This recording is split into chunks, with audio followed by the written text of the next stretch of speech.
말씀을 보시겠습니다. 창세기 3장 20절 한 절 먼저 봉독합니다. 창세기 3장 20절 아담이 그의 아내의 이름을 하와라 불렀으니 그는 모든 산자의 어미가 됨이니라. 아멘. 오늘 계속해서 인자론 증인들이라는 제목으로 말씀을 나눕니다. 에베소서 5장 31절 32절 이러므로 사람이 부모를 떠나 그 아내와 합하여 그 둘이 한 육체가 될지니 이 비밀이 굳어다 내가 그리스도와 교회에 대하여 말하노라. 아멘. 연결해서 지금 말씀을 계속 우리가 드리고 있는데 첫 아담이 그의 육체에 있을 동안 남편과 아내의 특별한 관계로 말미암아 둘이 합함으로써 하나가 되었다 라고 성경이 이렇게 말씀하고 있으면서 오늘 창세기 3장 20절에 하와라 그러면서 아담이 그의 아내 이름을 하와라 불렀으니 하와라 이름의 뜻이 무엇이냐라고 성경이 또 우리에게 아주 친절하게 설명을 해주는데 그 하와라는 히브리어 이름의 뜻은 모든 산자의 어미가 되었다. 범죄하고 난 다음에 이렇게 얘기를 한 것입니다. 지금 선악과를 따먹기 전에 하와 나는 모든 산자의 어미가 되었다라고 했으면 얼마나 좋았을까 하는 생각을 해보는데 범죄하고 난 다음에 하나님으로부터 저주를 받고 난 그 이후에 하와의 이름을 명하여서 모든 산자의 어미가 되었다. 어머니가 되었다. 우리가 살아있는 자라면은 우리의 어머니 최초의 어머니가 누가 되겠습니까? 하와라 라고 이렇게 우리가 지금 일단 단정적으로 이야기를 할 수 있습니다. 그렇다면은 지금 우리가 계속해서 지금 시리즈로 오면서 연결이 좀 되어야 되는데 오늘 메시지가 조금 어려울 수도 있겠는데 좀 잘 풀어보겠습니다. 아담과 하와의 샘플을 지금 하나님이 보여주고 있습니다. 표상이라고 그랬죠. 표상은 실제가 아니고 그냥 그럴 것이라는 어떤 샘플을 보여준 것입니다. 샘플을 보여주고 온 것은 뭡니까? 이 샘플과 같은 진짜가 나올 거라는 것을 우리들에게 지금 말씀해 주고 있는데 창세기 아담과 하와의 샘플을 보여주면서 정말 진짜 뭐가 있는데 그것을 사도 바울 선생님께서 에베소서에서 이 비밀이 크도다. 아담과 하와의 샘플을 보여줬는데 그걸 딱 열어보니까 겉에는 아담과 하와라고 딱 포장이 되어 있는데 포장을 뜯어서 안을 보니까 거기에 아담과 하와가 들어있는 것이 아니라 아담과 하와의 표상이었던 예수 그리스도와 그의 교회, 예수 그리스도와 그의 성도들에 대한 얘기를 지금 창세기부터 요한계시록까지 하고 있는데 거기에 담겨져 있는 포장 안에 담겨져 있는 이 비밀이 크도됐는데 비밀 속에 담겨져 있는 자들이 누구냐 했더니 예수 그리스도로 말미암아 구원받은 그의 교회들. 다시 말씀드리면 구원받은 성도들, 구원받은 앉아있는 우리들이라는 것입니다. 그러면서 성경이 뭘 얘기하냐면 너희가 얼마나 영광스러운 존재고 존귀한 자들이냐. 그걸 망각하지 말고 살아라. 그러면서 성경은 한 수 더 떠서 우리를 향하여서 예수님의 신부다. 예수님의 아내들이다. 우리 이해할 수 있을 정도 얘기하고 있는 것입니다. 그래서 그것을 이해할 수 있도록 더 이해할 수 있도록 실감나게 위해서 가정이라는 제도를 만들어가지고 신랑과 신부, 남편과 아내, 자녀 이런 관계를 통해서 예수 그리스도에 속해 있는 하나님의 성도들이 얼마나 영광스러운 존재냐 하는 것을 쭉 지금 살펴봤잖아요. 그죠? 자, 그러면은 지금 사도 바울이 에베소서에서 이 비밀이 크도다 하면서 말씀했는데 우리는 그렇죠. 성경은 아주 귀하고 비밀이다 얘기는 우리는 비밀로 취급 안 해버리죠. 오히려 비밀 아닌 것을 비밀인 것처럼 얘기하고 있습니다. 그죠? 성경은 이 성경에서 정말 우리에게 주고자 하는 메시지가 뭐냐면 핵이 있는데 우리 지구도 말하면 이렇게 지구가 있는데 지구 가장 중심에 핵이 있지 않습니까? 불처럼 타고 있는 핵. 성경의 창세기부터 요한계시록까지 이 성경이 있는데 많은 말씀들이 있는데 그걸 딱 압축기에 짜서 했더니 물이 하나 똑 떨어지는데 그게 뭐냐면은 요한복음 5장 39절 이 성경이 예수에 대하여 증거한다습니다. 예수가 무엇입니까? 예수와 구원이라 했습니다. 그 예수 이름을 마태복음 18절에 아들을 낳으려니 이름을 예수라 하라. 그 이는 그가 자기 백성을 저희 죄에서 구원할 자이십니다. 예수 이름의 의미는 구원입니다. 예수 안에서 구원을 발견하지 못하면 안 된다는 것입니다. 예수로 말미암아 잘 먹고 잘 살고 부귀 영화 누린다 할지라도 거기에서 구원이라는 것을 얻지 못하면 실패한 인생이다. 반면에 예수 믿기 때문에 고통과 고난을 받는다 할지라도 그 안에서 구원이라는 것을 내가 발견한 그는 승리한 자다. 이게 성경의 스토리가 되는 것입니다. 어느 날 바리새인과 서기관과 종교지도자들이 마태복음 19장 우리 내용 봤습니다. 예수님에게 찾아왔습니다. 질문을 합니다. 예수님이 안 그래? 그 사람들 선생이요. 모세의 법에는 여자가 이상한 잘못 일을 했을 때 남편이 이혼 증서 써주고 이혼하면 된다 그랬는데 선생은 여기에 대해서 어떻게 생각하십니까? 우리 각본 다 살펴본 내용입니다. 자, 그러면은 지금 이 예수님 앞에 와 있는 그들이 성경은 뭐라 그랬죠? 예수님을 시험하기 위해서 왔다 그랬습니다. 그러니까 이 모세 율법의 이혼에 대한 문제가 있는데 이게 정말 알고 싶고 이게 무슨 내용인가 진작에 고민하다가 예수라는 라바이 선생에게 와서 이 문제를 해결받기 위해서 온 것이 아니라 그 문제를 가지고 와가지고 예수님을 공궁에 처하기 위한 의도를 가지고 그 질문을 던진 것입니다.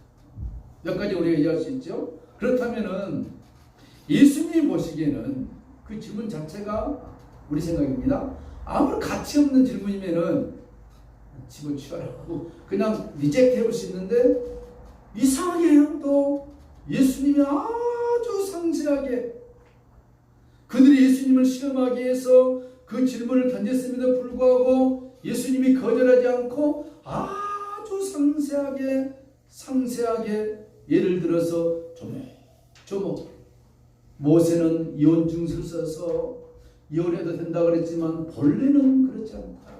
그러면서 예수님이 창세기 얘기를 하면서 본래 하나님이 아담과 하와를 지어서 이렇게 했다라고 아주 친절하게 예수님이 답변을 해주었습니다.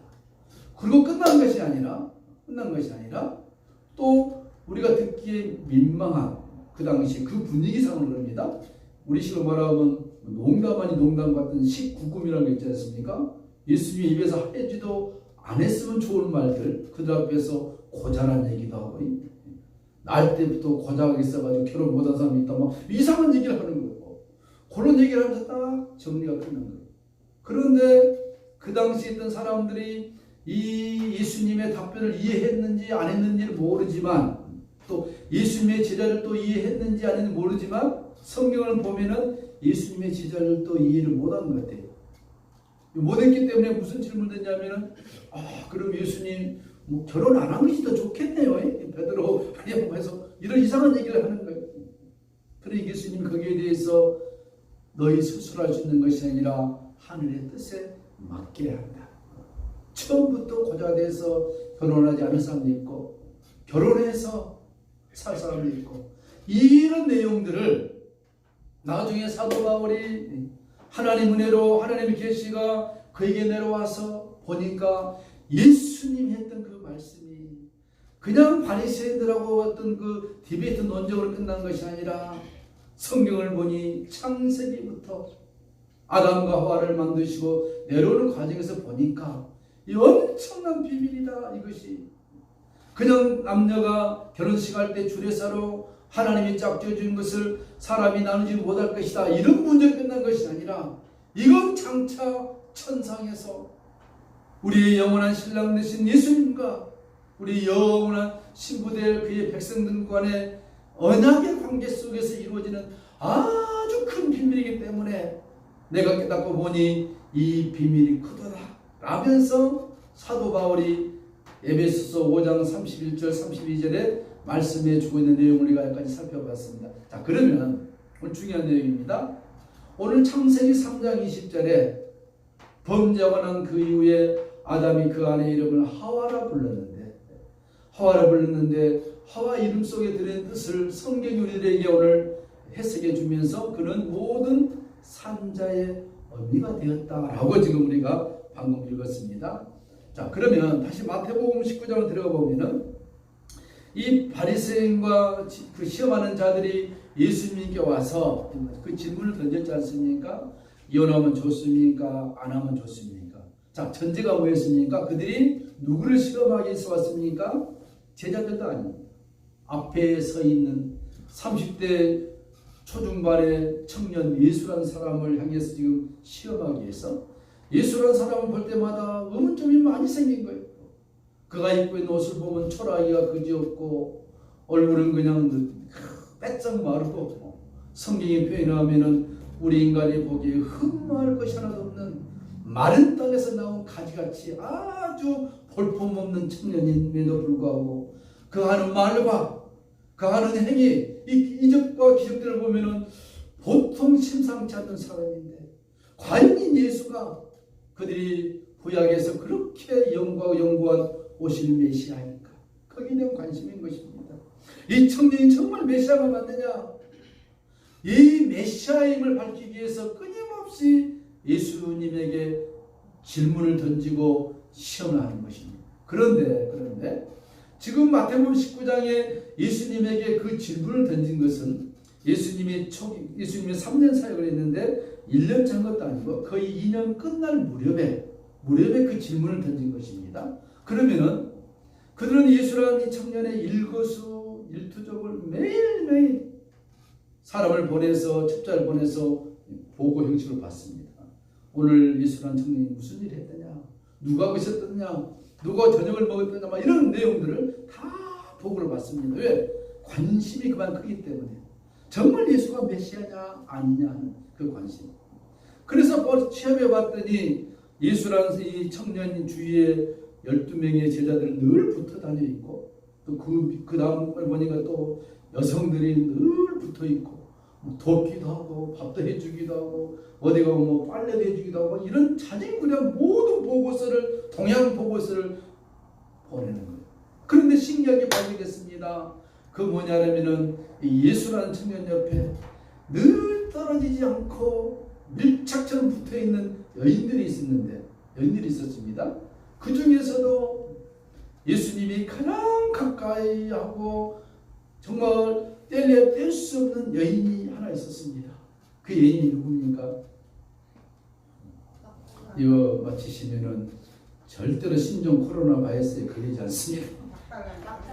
네, 막달라 마리아. 여러분 얼마 전에 영화 막달라 마리아와 영화 하나 만들어졌죠. 슈퍼스타 지저스 해가지고 거기 내용이 스토리가 보면은 예수님이 이렇게 사역하다가 막달라 마리아하고 이렇게 친하게 지내다가 이게 아니다 싶은 것이 그러니까 막달라 마리아와 결혼해가지고 저 아라비아 사막에 도망가가지고 거기서 아이 낳고 살았는데 그 후손들이 누구다? 그 스토리입니다. 내용이. 그런데요 전혀 성경에 근거 없는 얘기를 절대 막이를 안 합니다.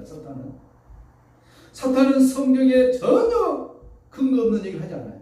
다 성경에 있는 내용을 가지고 와서 사탄은 나발나발 거립니다. 장명이든 풍수지리 사상이든 뭐든 전부 다. 그러니까 이런 영화가 나온 것도 그냥 나온 게 아니고 성경의 근거를 가지고 하는 거예요. 여러분 이해를 돕기 위해서 그 영화 얘기를 했습니다. 예수님을 시험하는 자들이 보니까 이 막달라 마리아가 너무나 예수님과 가까이 있는 거예요. 그런데 예수님이 사역할 때만 있는 것이 아니라 여러분 성경을 보시면 예수님께서 가야바 법정에 들어가서 신문을 받을 때도 그 부인 아니면 들어갈 수 없는 그 자리에 성경이 기록하고 있습니다. 막달라 마리아와 다른 마리아가 거기에 있더라. 또 예수님이 십자가에 달려 죽을 때 막달라 마리아와 그의 모친 마리아가 그 밑에 있더라. 예수님이 부활했습니다. 부활할 때도 막달라 마리아에게 나타납니다. 이게 보통 관계가 아닌 거예요. 우리 그냥 성경 지나쳤죠? 이제 예수님과 이 막달라 마리아는 아주 뗄래야 뗄 수 없는 관계. 이런 보고서를 그들이 늘 받습니다. 그러면서 예수님에게 이혼 문제 얘기를 한 것은 다른 사람 들으라는 것이 아니라 이 시험하는 자들이 예수님께 와서 얘기를 한 것입니다. 자기들이 들어보는 보고서 쭉 받아보니까 이 청년 예수라는 사람과 막달라 마리아가 보통 관계가 아닌데 묻습니다. 그 보고하는 분들에게, 야, 예수라는 청년하고 막달라 마리아하고 한 방에 들어간 거 있더냐? 근데 그들이 혹시라도 한 방에 들어갈까봐 막 연구했는데 그런 적은 없습니다. 같이 붙어 있는데 잠은 자지 않습니다. 이런 보고를 했을 거 아니에요. 우리 생각해 보면은. 그러니까 이 사람들이, 이 바리새인과 똑똑한 사람들이 질문한 게 그거예요. 아니 그러면 동침하지 않고도 부부가 될 수 있느냐? 막 이런 내용들이에요. 이게 예수를 바라보면은 이 보통 관계가 아닌데 잠은 자지 않아도 혹시 부부 관계는 아니냐? 법적으로 이런 식으로 막 그렇게 끄집어내 가지고 과연 예수여, 저 막달라 마리아가 당신과 보통 사이가 아닌 걸 우리가 보고를 받았는데 과연 저 여인을 저렇게 놔둬도 되느냐? 그런 의도를 가지고 예수님 앞에 접근하는 것입니다.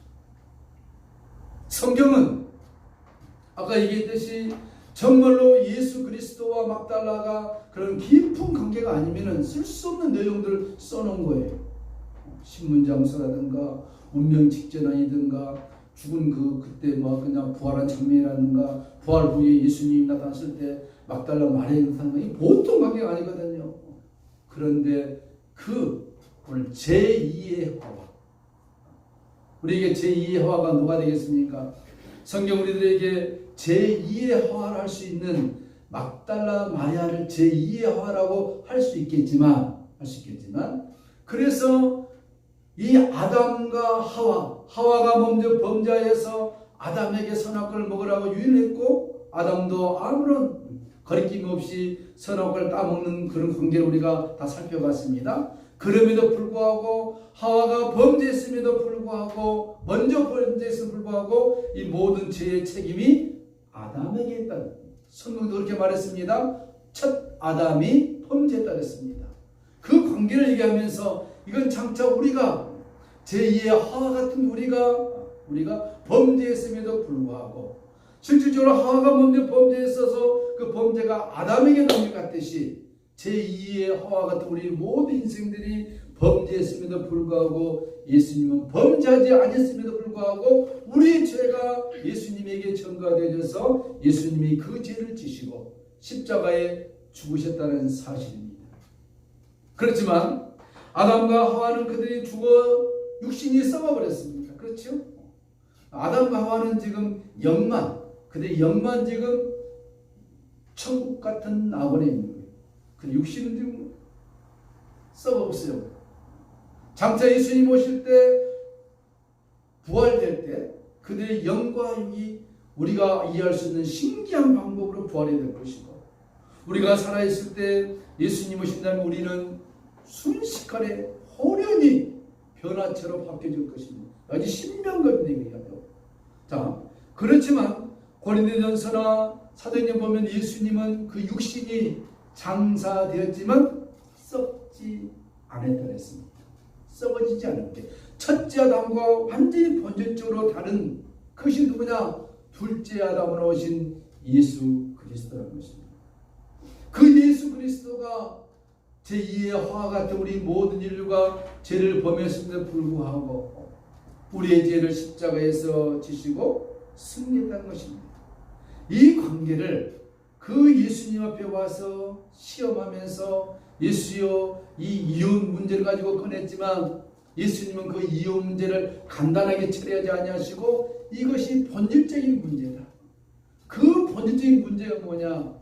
이런 모세 율법에 하면은 둘 중에 한 사람이 당사자가 부정한 행위를 하면은 이혼 증서를 써서 이혼할 수 있는 그런 관계다 할지만 본래 하나님의 의도는 그것이 아니고 아담과 하와가 범죄하기 이전에도 그랬죠. 아담과 하와가 선악과를 따먹기 이전에도 하나님은 아담을 향해서 남편이요 하와를 향해서 아내라 이렇게 명명했습니다. 그리고 에스겔서나 에레미야서 보듯이 아버지가 신 포도주를 먹으면 아들이 이가시다 그런 건 없다.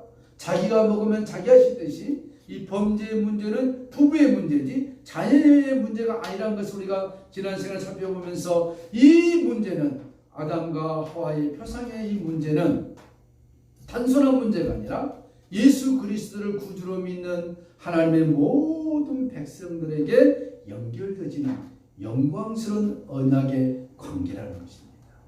자, 그러면은 이게 왜 중요하느냐는 것입니다.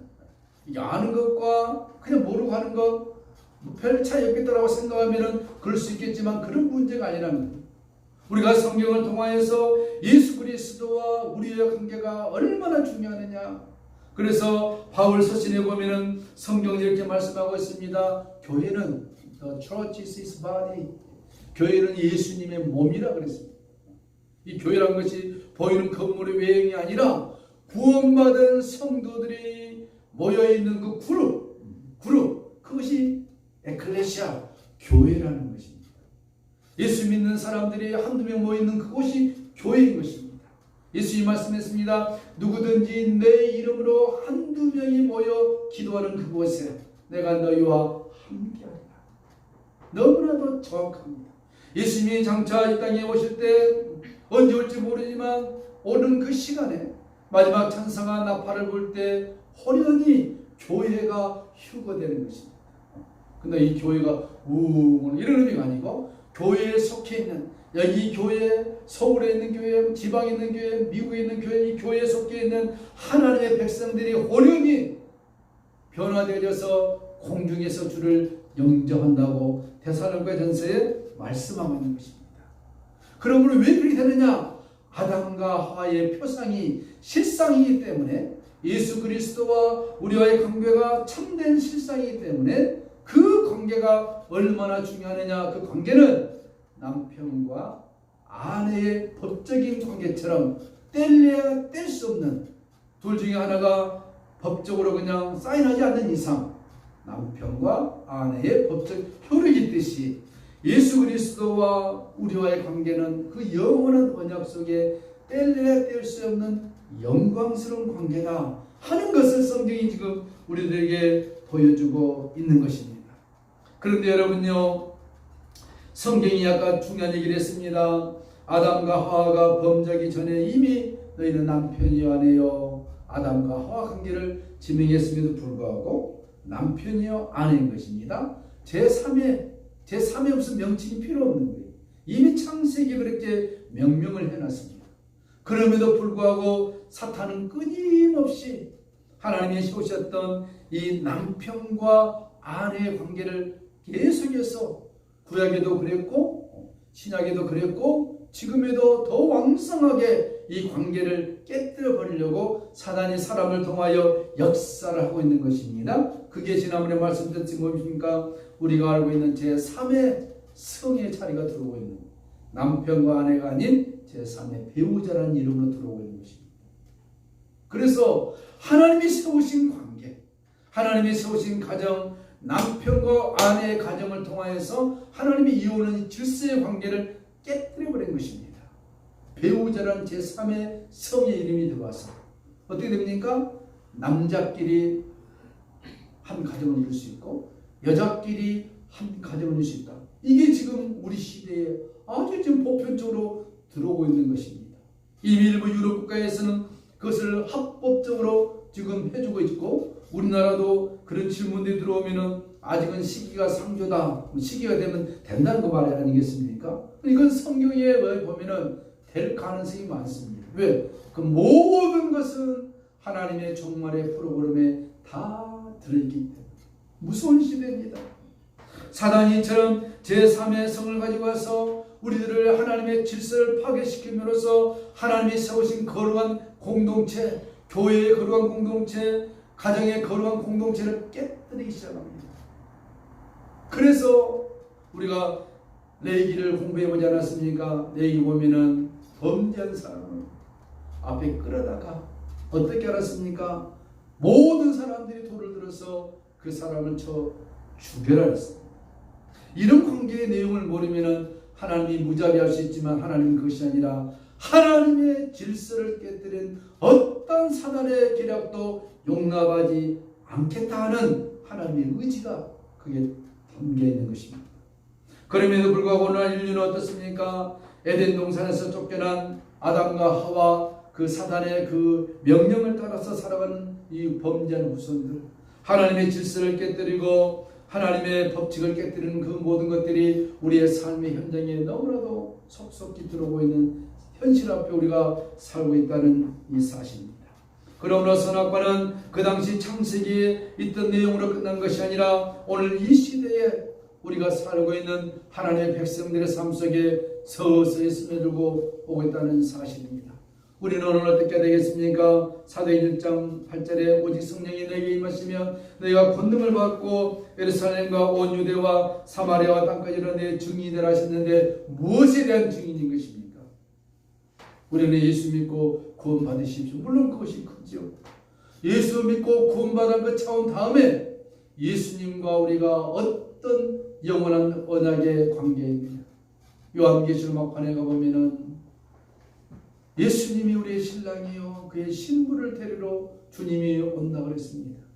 이 말씀을 이해하지 못하면 세속적인 이해관계로 부부의 관계로 연결시켜져서 정말 저급한 복음으로 이해하지만 오늘 사도 바울이 말씀하신 에베소 이 말씀 우리가 직시한다면 이 남편과 아내의 관계는 저급한 관계가 아니라 정말로 유토피아적인 영광스러운 언약의 관계라는 것입니다.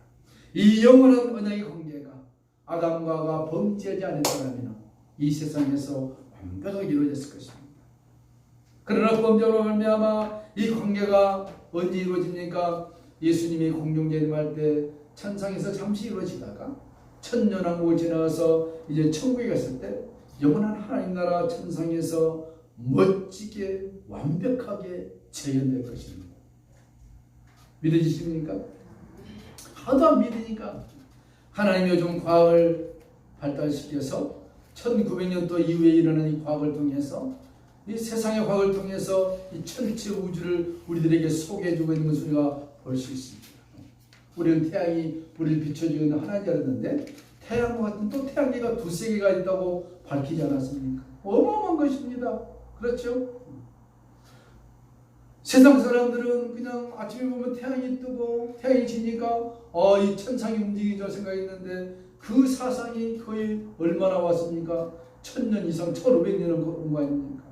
그러다가 보니까 천상이 움직인 것이 아니라 우리 지구가 움직인다. 코페르스 인적 전환, 얼마나 큰 이 패러다임이 바뀐 것입니까? 이런 관계 속에 하나님이 지금 1900년도를 지나서 2000년을 살고 있는 우리들에게 보이저라는 탐사선을 통해서 이 천체가 얼마나 큰 것인가를 우리들에게 보여주고 있는 것입니다. 뭘 보여줍니까? 그 속의 뜻은 성경이 사실이에요. 성경이 팩트라는 것입니다. 성경이 팩트다. 이 성경 속에 들어있는 영광스러운 진리가 얼마나 큰 것인가를 오늘 우리들에게 보여주고 있는데 오늘 이 보여주신 것은 아무에게나 보여준 것이 아니라 구원받고 하나님을 사랑하는 소수들에게 하나님의 말씀의 비밀을 계시로 우리들에게 알려주고 있다는 것입니다. 그러므로 오늘 결론입니다. 성경이 우리를 향해서 무엇이라고 보고 있습니까? 증인들인데 무엇에 대한 증인입니까? 복음을 전하는 증인, 맞는 말씀이죠. 더 정확한 얘기는 내가 다시 오실 예수 그리스도의 영원한 신부다. 이걸 증거하는 것입니다. 이걸 증거했을 때 두 가지 반응입니다. 세속적으로 오늘 예수님 앞에 와서 이혼 문제를 꺼내면서 1차원적인 질문하는 그들에게는 우습게 보이지만 하나님의 이 영광의 비밀을 깨달은 바울처럼 이걸 안다면 내가 예수님의 영원한 신부다. 엄청난 것입니다. 그것을 얘기하기 위해서 창세기부터 요한계시록에 기록하고 있고 그 안에 역사를 이스라엘 역사를 통해서 많은 사람들의 삶을 통해서 너희가 누구냐? 예수 그리스도의 영원한 신부다. 이걸 보여주고 있는 것 아니겠습니까? 그것을 더 이해하지 못하니까 우리들에게 하나님이 결혼이라는 제도를 만들어서 창세기 아담과 하와의 결혼을 통해서 자녀들을 낳음으로써 예수 그리스도의 신랑 신부의 관계가 얼마나 중요한 것이냐, 이것을 끊임없이 인류 역사에 말해주고 있음에도 불구하고 수많은 사람들이 사단의 꾀임에 빠져서 이 영광스러운 언약의 관계를 무시하고 있는 시대에 오늘 우리들에게 이 에베소서에 있는 말씀을 통해서 우리가 제2의 화와 같은 범죄한 인생이었지만 하나님 우리를 버리지 아니하시고 우리를 품으시고 감싸시어서 그의 거룩하고 의로운 직분의 신분을 우리에게 주어서 우리가 하나님의 영원한 백성들이요 예수 그리스도의 없어지지 않는 신부들로 인정하셔서 잠시 잠깐 후면 예수님이 오셔서 우리를 공중에서 주님을 만나게 하실 것이다. 이 소망을 우리에게 불어넣어 준 것 아니겠습니까? 초대교회 성도들은 이 말씀을 붙들고 그들이 가는 곳마다 인사했습니다. 무슨 인사했습니까? 마라나타, 주 예수여 속히 오시옵소서. 우리 인사는 뭡니까? 손 씻읍시다. 마스크 씁시다. 요즘 인사는 접촉하지 맙시다. 완전히 다르지 않습니까? 그들은 곧 예수님이 오실 것을 믿고 그 험악한 핍박을 다 이겨냈습니다. 그리고 2000년이라는 거의 긴 시간이 흘러왔습니다. 오늘 우리는 어떤 삶을 살아야겠습니까? 예수 그리스도 나의 영원한 신랑이 되십니다. 지상에 사는 결혼은 그냥 표상이에요. 우리 정말 멋있는 결혼식이 남겨져 있습니다. 천상에서 주님과 함께하는 영원한 결혼식인 것입니다. 지상의 결혼은 실패도 괜찮아요. 실패하면 안 되겠지만 천상의 결혼은 우리가 승리해야 되는 것입니다. 천상에서 주님과 결혼합니다. 우리 세상 이런 결혼이 아니라 영광스러운 것입니다. 이것을 사도 바울이 깨닫고 뭐라 그랬습니까? 이 비밀이 크도다. 비밀도 큰데 또 크도다 했습니다. 얼마나 큰 비밀이겠습니까? 우리 모두가 예수님의 영원한 신랑이 된 것을 인하여 감사하시기를 주님의 이름으로 축복합니다. 찬송하시겠습니다. 245장